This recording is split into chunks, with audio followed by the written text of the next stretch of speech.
This vegan Greek yogurt dessert is a visual delight and makes a wonderful impression when served as a dinner dessert or at an intimate brunch. It's made with my homemade thick vegan Greek yogurt, fresh fruit, no-cook strawberry sauce, and candied pecans. What a combination!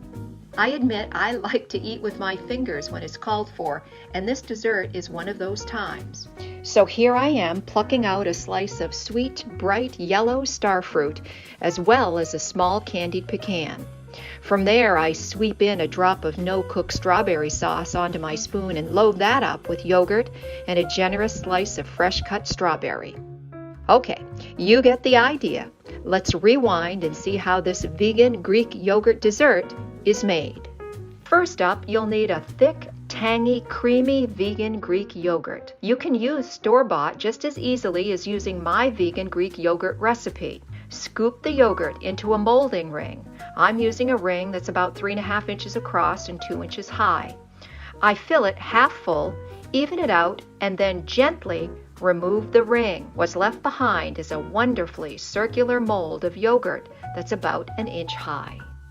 Next, start to assemble your dessert. Here I'm using sliced tart strawberries, sweet juicy star fruit, and ripe kiwi, and I'm spacing the slices evenly on the yogurt round.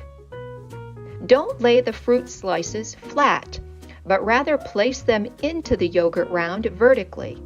If your yogurt is thick enough, it will support the fruit. You don't need to push the fruit all the way in, but just enough so it is supported.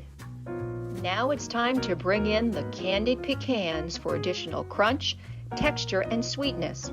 And of course, they're also just a bit salty. I place them in the center of the yogurt round. 3 to 5 candied pecans is just enough.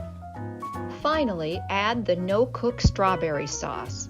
I use a small glass pitcher and make droplets around the edge of the plate. Gently let the sauce drop onto the plate and you'll get wonderfully round droplets. This is a wonderful touch in making this dessert visually appealing and delicious. Then it's time to dig in. Eat with your fingers if you like. I find this dessert is a real winner at an intimate yet casual brunch. It's wonderfully simple and elegant yet casual. You'll find me making and baking more recipes at my food blog, basilfoodjournal.com, and all my social media links if you're so inclined. Enjoy!